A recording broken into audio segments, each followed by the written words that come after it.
Bienvenido a Narrador de Sueños. Relatos para dormir entre dioses, imperios y leyendas. Algunos escriben historia. Maquiavelo escribió El poder. Él se impone. 1512. Florencia no es la ciudad de la luz. Es un laberinto de sombras que devoran los palacios. La niebla baja desde el Arno y se pega a la piedra de los muros.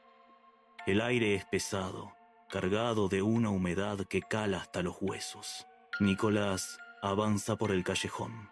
Sus pasos resuenan sobre los adoquines irregulares, un eco seco que se pierde en la oscuridad. A los lados, los edificios se alzan como gigantes ciegos, sin ventanas abiertas, sin señales de vida. Él sigue adelante. Sus manos rozan la superficie fría y rugosa de la piedra mientras avanza. No hay antorchas, solo el reflejo de una luna oculta. El silencio en la calle es absoluto, interrumpido únicamente por el goteo constante de agua que cae desde los aleros. Cada esquina es un ángulo muerto. Cada sombra parece moverse al ritmo de su respiración. Nicolás se detiene un instante. Él retoma el paso, internándose más profundamente en la penumbra, donde los palacios se estrechan hasta casi tocarse. Nicolás se detiene bajo el resplandor mortecino de un farol de hierro. Sus dedos buscan el bolsillo interior. No hay armas en sus manos. Solo la aspereza de los documentos y el peso frío de un sello de cera. Es el sello de la República, una marca de autoridad que él sostiene con una firmeza silenciosa. Sus ojos recorren el pergamino que lleva consigo, analizando cada línea, cada cláusula, como si el destino de la ciudad dependiera de la precisión de sus trazos. Él no es un soldado. Jamás ha empuñado una espada en el campo de batalla, ni ha sentido el impacto del metal contra el escudo. Su campo de acción es el archivo, el despacho, el laberinto de las negociaciones donde las palabras tienen más poder que el acero. Mientras observa el sello, sus labios se mueven en un susurro inaudible, repasando los términos de un tratado. La cera roja se siente como una piedra pesada. Él guarda el sello con cuidado. Su mente sigue trabajando, calculando riesgos, ignorando la creciente tensión que emana de las calles. El eco de sus pasos sobre el pavimento se detiene en seco. Nicolás levanta la mirada. A pocos metros, dos figuras emergen de la oscuridad absoluta, cerrando el paso en el estrecho callejón. No hay advertencia, ni una sola palabra que rompa el silencio sepulcral de la noche florentina. El sonido metálico de una hoja saliendo de su vaina corta el aire como un latigazo. El acero refleja la luz mortecina de una antorcha lejana, proyectando destellos fríos sobre la piedra húmeda de los muros. Nicolás retrocede un paso, pero sus talones chocan con la pared de mampostería. El espacio se reduce. Los dos hombres avanzan con paso firme, sin dudar, ocupando cada centímetro del camino. El brillo del metal se acerca. La punta de una espada roza la superficie rugosa del muro, soltando una estela de chispas que iluminan brevemente los rostros ocultos tras el hierro. La distancia entre el filo y su pecho se reduce a menos de un brazo de distancia. El aire se vuelve irrespirable. Un guantelete de hierro se cierra sobre su hombro, con una presión que hace crujir el hueso. Nicolás intenta hablar, pero un empujón seco contra el pecho le corta la respiración. Sus pies resbalan sobre el pavimento irregular mientras lo obligan a girar. El primer golpe llega a las costillas, un impacto sordo que lo lanza contra la piedra. El mundo se inclina. Sus manos, acostumbradas a sostener plumas y sellos, ahora se hunden en la suciedad del suelo para evitar caer de bruces. Los guardias no piden explicaciones, solo ejecutan una fuerza mecánica que ignora su rango y su nombre. Lo levantan por los brazos, arrastrándolo hacia la oscuridad del callejón. Cada zancada es un recordatorio de que su vida diplomática se ha desvanecido en el aire. Él intenta recuperar el equilibrio, pero otro tirón violento lo obliga a avanzar al ritmo de sus captores. La calle, antes un camino de trabajo, se convierte en un pasillo hacia el vacío.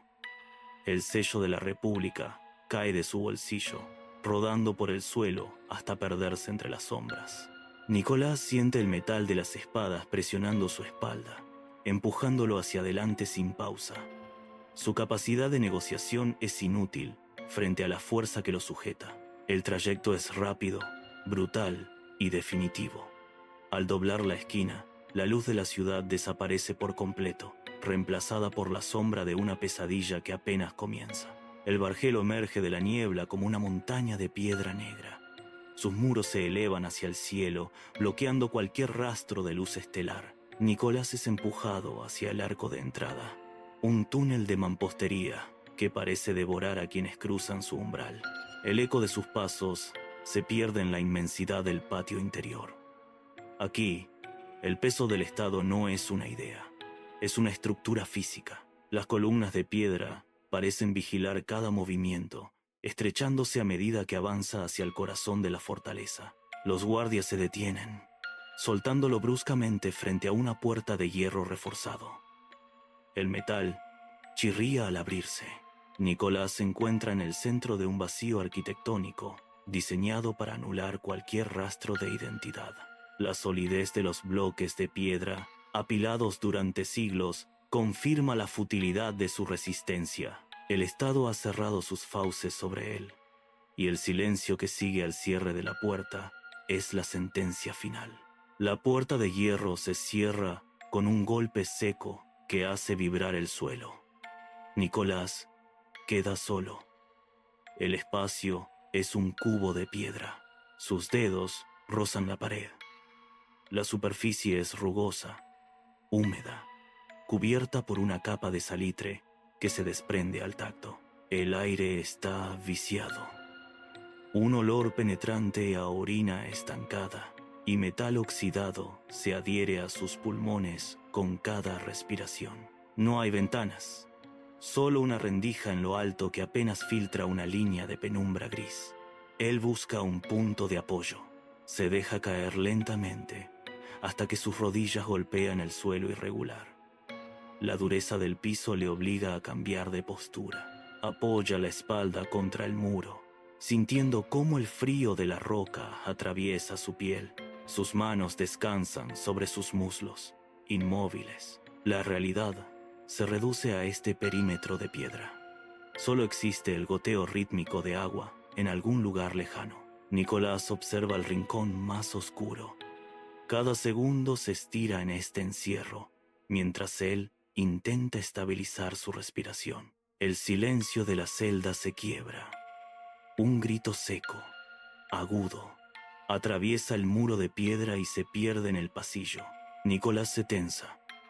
El sonido no es humano, es un quejido mecánico que rebota contra la bóveda. Segundos después, un golpe sordo sacude la estructura, seguido por el arrastre de cadenas sobre el suelo de piedra. Otro prisionero está siendo sometido. Nicolás cuenta los segundos entre los alaridos. El ritmo es irregular, diseñado para romper la voluntad de quienes escuchan desde la sombra. Sus dedos se clavan en la palma de sus manos, mientras los gritos se vuelven más frecuentes, más cercanos. El aire en la celda parece volverse más denso, intentando distinguir el sonido de los pasos en el corredor. Unas botas pesadas golpean el suelo de piedra, acercándose. Se pone de pie, apoyando las manos en la pared para encontrar estabilidad. La espera es una tortura en sí misma. El cerrojo de la puerta chirría con un sonido metálico que corta el aire. Nicolás se aparta de la pared. Sus pies buscan un equilibrio firme sobre la piedra desigual. La luz de una antorcha entra desde el pasillo, proyectando una sombra alargada que se extiende por el suelo de la celda. El verdugo cruza el umbral. No hay rostro visible bajo la capucha, solo el movimiento de unos brazos que cargan un armazón de madera y poleas. Es el estrapado. El verdugo lo deposita en el centro del espacio con un golpe seco que hace saltar el polvo acumulado. El instrumento es una estructura rígida, diseñada para la tracción extrema, con cuerdas de cáñamo grueso que se enroscan en un eje de hierro. Nicolás observa cómo el verdugo ajusta la tensión. El roce del cáñamo contra el metal produce un sonido agudo, un chirrido constante que llena la celda. El verdugo señala el centro del suelo, indicando el lugar exacto donde debe colocarse. Nicolás no se mueve. Sus ojos siguen el recorrido de las cuerdas, calculando el ángulo de la tensión. El aire se vuelve irrespirable. El verdugo da un paso hacia él, la mano enguantada se extiende, y el silencio en la celda se vuelve absoluto. El verdugo agarra a Nicolás por los hombros y lo obliga a girarse. Sus manos empujan con fuerza, forzando los brazos de Nicolás hacia atrás, hasta que las muñecas se juntan en el centro de la espalda. El verdugo rodea las articulaciones con la cuerda de cáñamo. El material es áspero, se clava en la piel con cada vuelta. Nicolás siente el nudo apretarse, un anillo de presión que corta la circulación. El verdugo tira del cabo sobrante, uniendo las muñecas al gancho de la polea superior. Nicolás queda suspendido por la tensión de la soga, con los pies apenas rozando el suelo de piedra. El verdugo se desplaza hacia el mecanismo de hierro y comienza a girar la manivela. El metal rechina, un sonido seco que marca el inicio del movimiento. La cuerda se tensa, vibrando como una cuerda de arco. Nicolás siente cómo sus hombros son forzados hacia arriba, fuera de su posición natural. El primer tirón llega de golpe. La soga se tensa al máximo, levantando sus pies del suelo. El peso de su cuerpo recae íntegramente sobre las muñecas atadas. El verdugo acciona la palanca una vez más. El mecanismo de hierro emite un chasquido seco. En ese instante, la cuerda se estira hasta el límite de su resistencia. El cuerpo de Nicolás se arquea en el aire, un arco tenso que vibra contra la gravedad. El dolor estalla en sus hombros, una descarga eléctrica que recorre cada fibra muscular. Es un relámpago blanco, una luz cegadora que inunda su visión y borra los contornos de la celda. El mundo se reduce a un punto de fuego en sus articulaciones. Sus ojos se abren de par en par, pero no ven la piedra, ni la antorcha, ni la sombra del verdugo. Solo ven el resplandor de la agonía. El aire se escapa de sus pulmones en un siseo prolongado. Sus dedos se contraen, arañando el vacío, buscando un apoyo que no existe. La presión en las muñecas es absoluta, un anillo de hierro que aplasta los huesos. El sonido de la celda se apaga, reemplazado por un pitido agudo y constante. El verdugo detiene la manivela y se acerca. Su aliento huele a vino agrio. Se inclina sobre Nicolás, esperando el grito de rendición. Nicolás exhala un aire cargado de polvo. Sus labios están secos, agrietados, pero permanecen sellados. El verdugo le pregunta por los nombres de los conspiradores. Nicolás no responde. Mantiene la mirada fija en una grieta de la pared de piedra. Sus músculos faciales están tensos, rígidos, rechazando cualquier gesto de debilidad. El verdugo le propina un golpe seco en el costado con la empuñadura de su daga.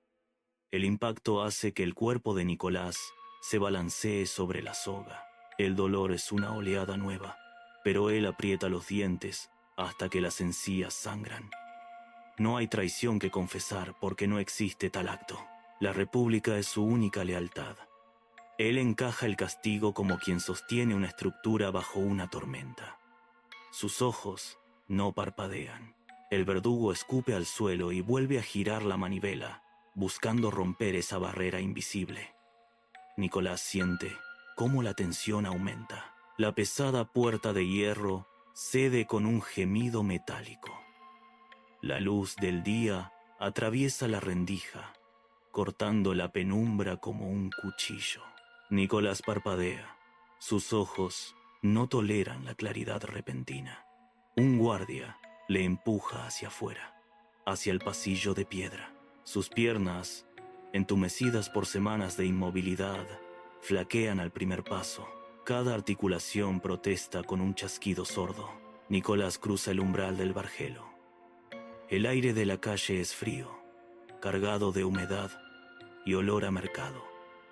Un contraste violento con el encierro. Camina por la plaza central, pero su paso es irregular, vacilante. Se detiene ante una fuente, buscando un reflejo que no reconoce.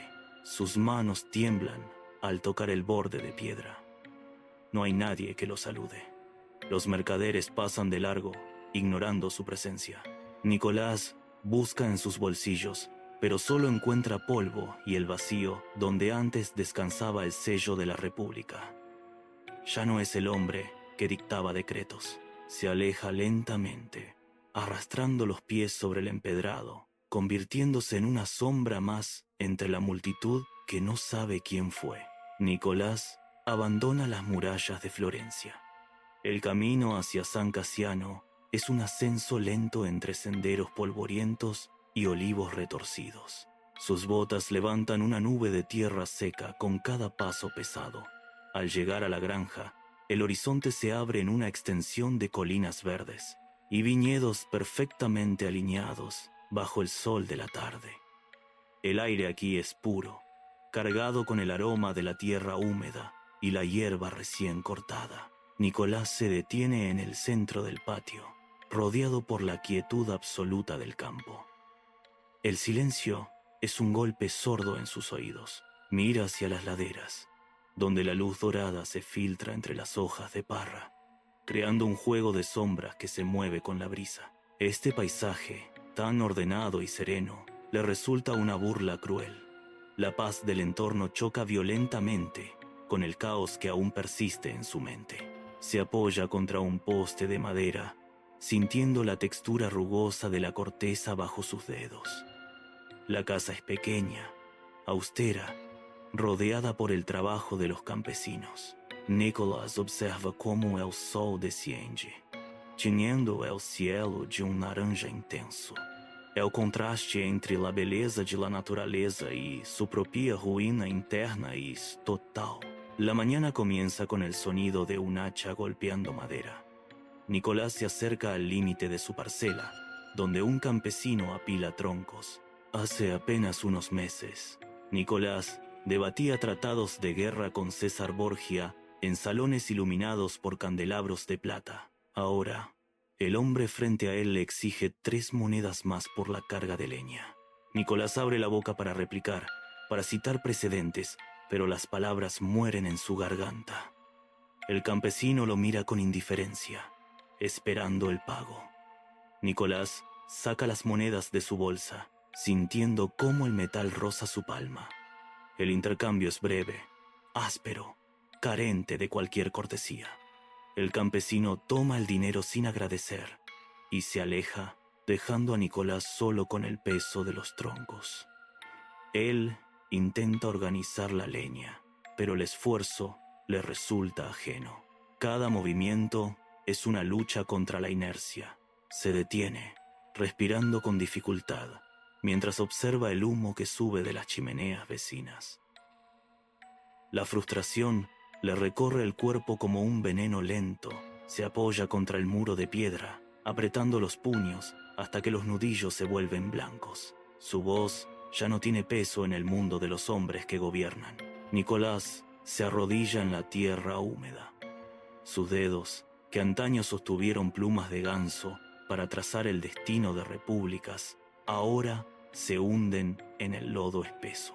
La humedad se filtra bajo sus uñas, un rastro de suciedad que no logra limpiar. Intenta arrancar una raíz rebelde, pero la tierra se resiste, endurecida por el sol. Sus manos, antes suaves y acostumbradas al papel diplomático, están ahora agrietadas, manchadas por el barro oscuro que se incrusta en los pliegues de su piel. Cada vez que intenta cerrar el puño, la rigidez de la tierra le recuerda su nueva condición. Observa sus palmas. Las líneas que una vez dictaron estrategias de Estado están ocultas bajo una costra de lodo. Es una muerte lenta. La identidad que construyó durante años se desmorona con cada puñado de tierra que mueve. No hay honor en este trabajo, solo la necesidad de sobrevivir. Se limpia las manos contra sus piernas, pero el barro solo se extiende. manchando más la tela. El peso de la azada le arranca un gemido sordo. Sus músculos, no preparados para el esfuerzo constante, arden con cada movimiento. Nicolás se detiene un instante, dejando caer la herramienta. El metal golpea el suelo con un sonido seco. Mira sus manos temblorosas cubiertas de tierra y comprende que el diplomático ha muerto. Solo queda un hombre que lucha contra el campo, un extraño en su propia vida. El sol desciende tras las colinas de San Cassiano, tinhendo o horizonte de um rojo metálico. Nicolás se endereza, dejando la azada clavada en el surco. El campo, que durante el día era un escenario de trabajo, se transforma al caer la tarde. Los pájaros cesan su canto. El viento se detiene. El silencio se vuelve absoluto, denso, casi sólido. Nicolás camina hacia su casa. Sus botas golpean el camino de tierra con un ritmo monótono. A cada paso, la ausencia de ruido externo amplifica el zumbido de sus propios pensamientos. Se detiene frente al umbral, mira hacia el valle. No hay nadie a quien dar órdenes. No hay mensajeros que traigan noticias de Florencia, ni intrigas que desentrañar. El silencio del campo no es paz, es una presión. Entra en la vivienda. La temperatura desciende bruscamente. El aire estancado huele a madera seca y ceniza fría. Se queda inmóvil en el centro. La oscuridad comienza a llenar los rincones, ocultando los muebles toscos.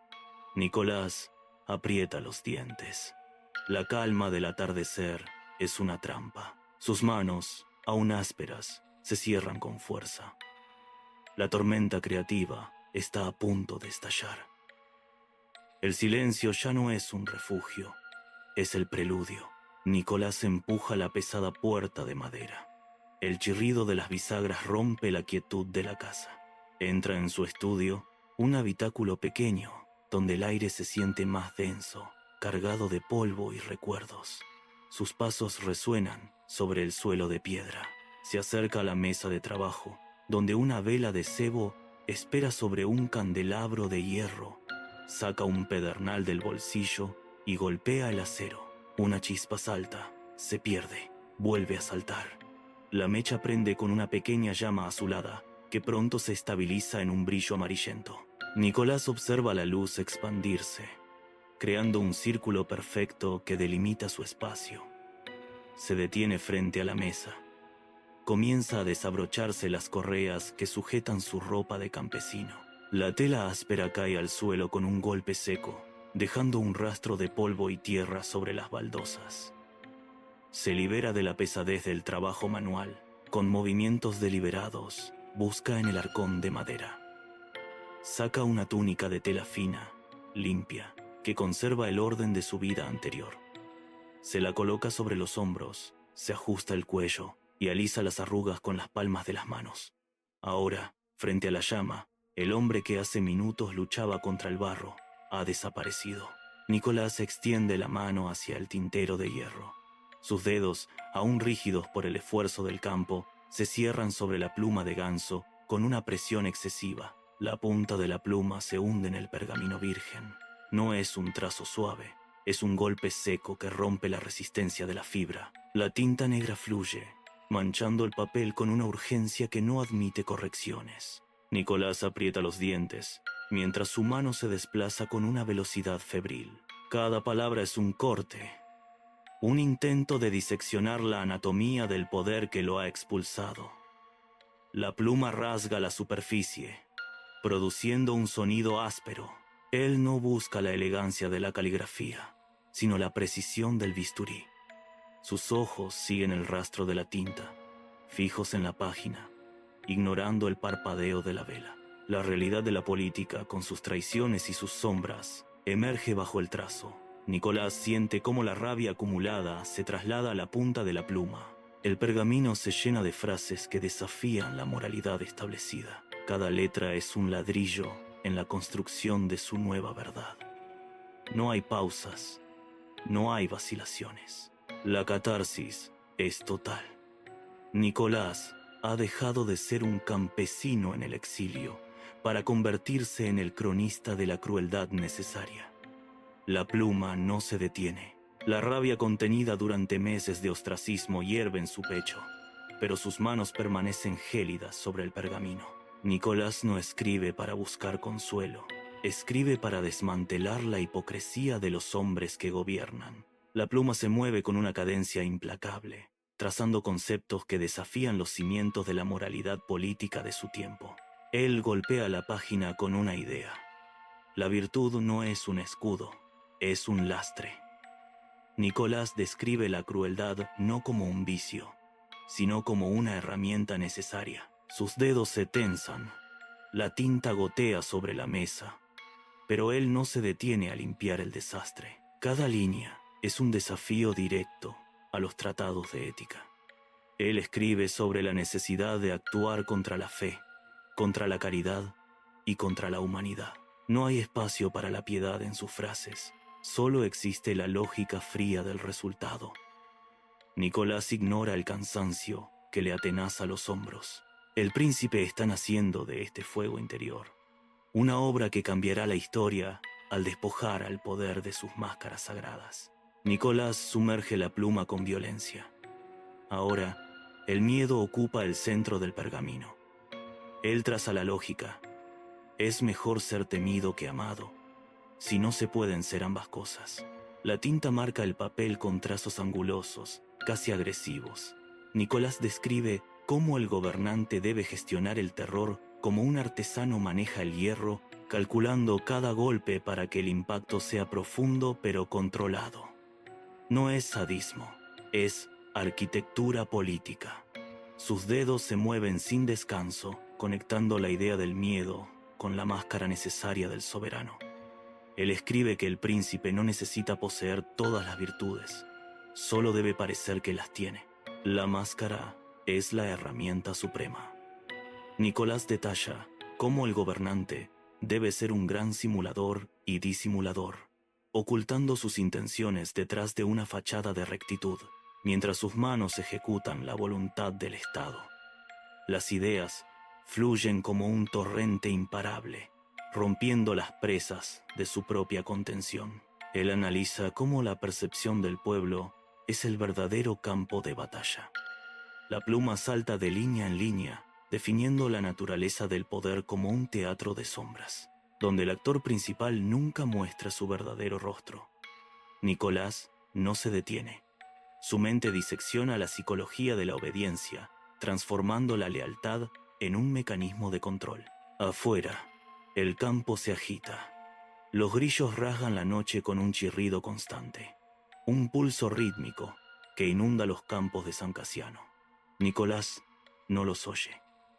El sonido se estrella contra los muros de piedra de su estudio y se disuelve en la nada. Sus oídos están sintonizados con una frecuencia distinta, un eco que viaja a través de los siglos. Él escucha el murmullo de las cortes de Italia, el roce de las sedas en los pasillos del Vaticano y el choque de las espadas en los campos de batalla de la Romaña.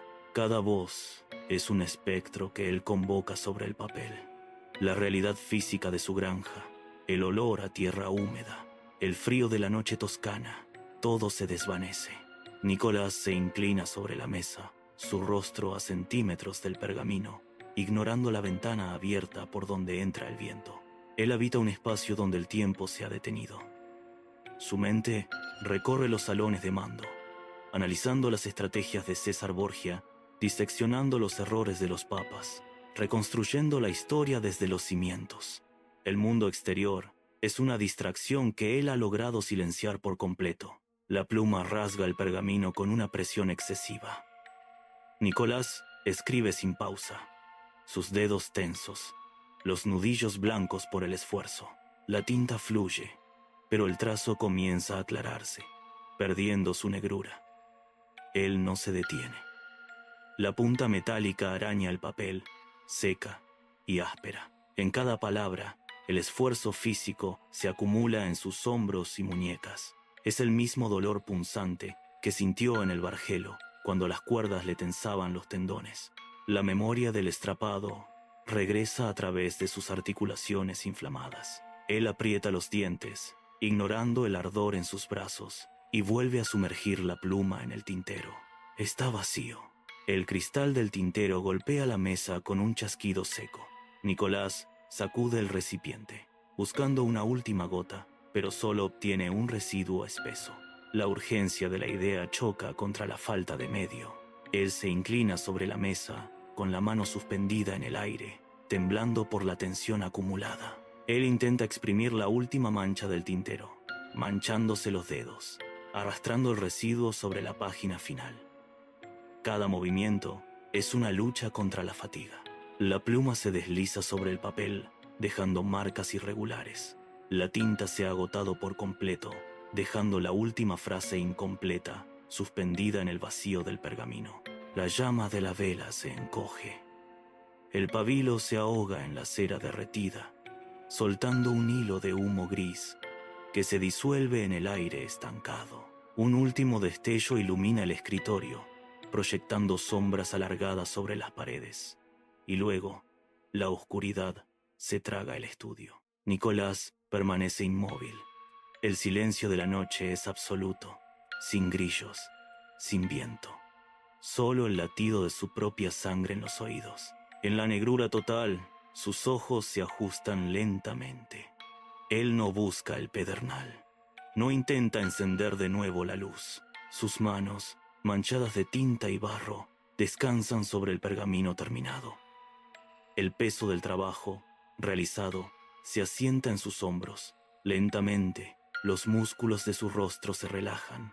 Las comisuras de sus labios se elevan. Es una sonrisa lenta, carente de alegría, pero cargada de una victoria fría. En la oscuridad, Nicolás visualiza a los hombres que lo encadenaron. Ahora, él posee algo más letal que una espada, la verdad desnuda del poder. La sonrisa se ensancha en la penumbra. Él ha ganado. El libro está ahí, bajo sus dedos, esperando ser descubierto. Nicolás desliza las yemas de los dedos sobre el borde del pergamino.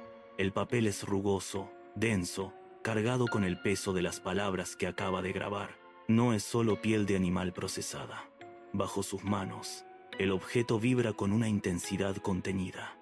Él levanta el fajo de hojas.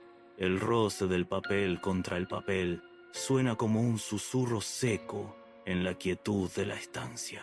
Este montón de páginas es ahora un cuerpo sólido. Nicolás siente la solidez del manuscrito, su presencia innegable en la penumbra. Es un objeto inerte, pero él sabe que en su interior late una energía. Cada pliegue, cada mancha de tinta seca es un punto de apoyo para una palanca que moverá el mundo. Él aprieta el manuscrito contra su pecho. El frío de la noche se filtra por las rendijas, pero él no siente el gélido aire de San Casiano. Siente el calor de la convicción. El libro ya no le pertenece a él. Es una entidad independiente, un artefacto de poder que ha cobrado vida propia. En la oscuridad, el manuscrito parece emitir una luz. Nicolás se pone en pie. Sus movimientos son lentos, precisos. Sostiene el libro como si fuera el arma más afilada jamás forjada. El objeto está terminado. El manuscrito abandona la penumbra del estudio. Una mano lo toma, lo guarda en un zurrón de cuero y cruza el umbral hacia el camino polvoriento de la Toscana. El papel comienza su largo viaje. Cruza fronteras invisibles. Pasa de las manos de un mensajero a las de un mercader, y de ahí a los dedos enguantados de un cortesano en Francia. El libro se multiplica. Las prensas de imprenta muerden el metal, imprimiendo las palabras de Nicolás sobre hojas frescas que se apilan por miles. Las páginas viajan en barcos que surcan mares agitados, escondidas en cajas de madera, protegidas de la humedad y del salitre. En las bibliotecas de los palacios, el pergamino se convierte en libro encuadernado. Los dedos de un diplomático recorren las líneas con avidez, deteniéndose en los párrafos que describen la naturaleza del mando. En otra ciudad, Un príncipe abre el volumen bajo la luz de un candelabro de plata. Sus ojos se entrecierran al reconocer la cruda realidad. El libro atraviesa inviernos y primaveras, pasando de una mesa de roble a otra, de un escritorio de caoba a un estante oculto tras un tapiz. 5 siglos han transcurrido desde que la tinta se secó sobre aquel papel en San Casiano. Hoy, el libro ya no descansa en estantes de roble, ni viaja en barcos de madera. Aparece en las pantallas de cristal, en las bibliotecas digitales, en las manos de estudiantes que caminan por avenidas de cemento. Un lector moderno abre el volumen en un tren subterráneo. Sus ojos recorren las mismas líneas que Nicolás escribió bajo la luz de una vela. El lector frunce el ceño. Las palabras describen la ambición, la traición y la máscara del poder con una precisión que corta el aire.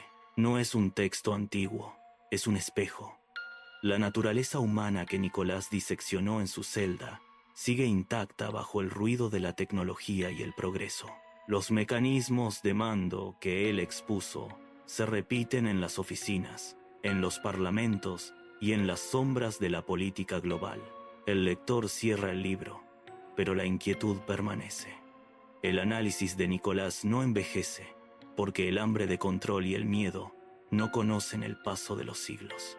Cada página leída hoy confirma que el autor no solo escribió sobre su tiempo, sino que descifró el código oculto que mueve a las sociedades. El mundo sigue buscando en estas páginas la verdad cruda que él encontró en el aislamiento. La perturbación es la misma.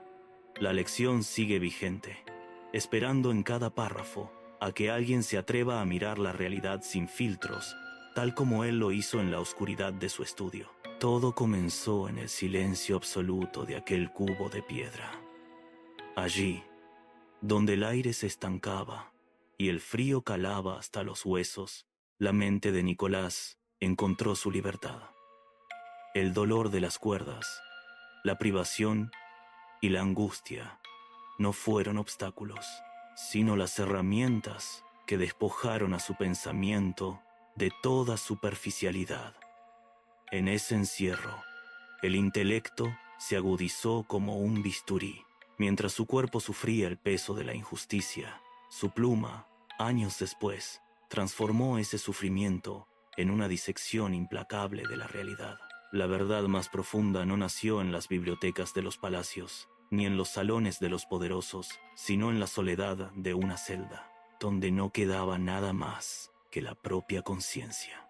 Aquel hombre, despojado de su rango y de su libertad, logró lo que ningún cortesano pudo: ver el mecanismo oculto del mando sin las distorsiones del miedo o la esperanza. Su triunfo no fue recuperar su cargo, sino la victoria definitiva de la razón. La celda se convirtió en el laboratorio donde se destiló la esencia del poder. Su intelecto sigue siendo la luz que atraviesa las sombras. La pluma se detiene. El último trazo de tinta se asienta sobre el pergamino, marcando el fin de una disección que durará siglos. Nicolás deja la pluma sobre la mesa de madera.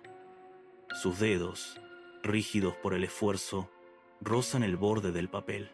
La vela, consumida hasta su base, proyecta una última llamarada antes de que el pabilo se ahogue en la cera derretida. El estudio se sumerge en una negrura absoluta. En ese silencio, el eco de sus palabras no se apaga, se desplaza a través del tiempo, infiltrándose en los pasillos de mármol de los gobiernos modernos. En las salas de juntas, Nicolás sonríe en la oscuridad.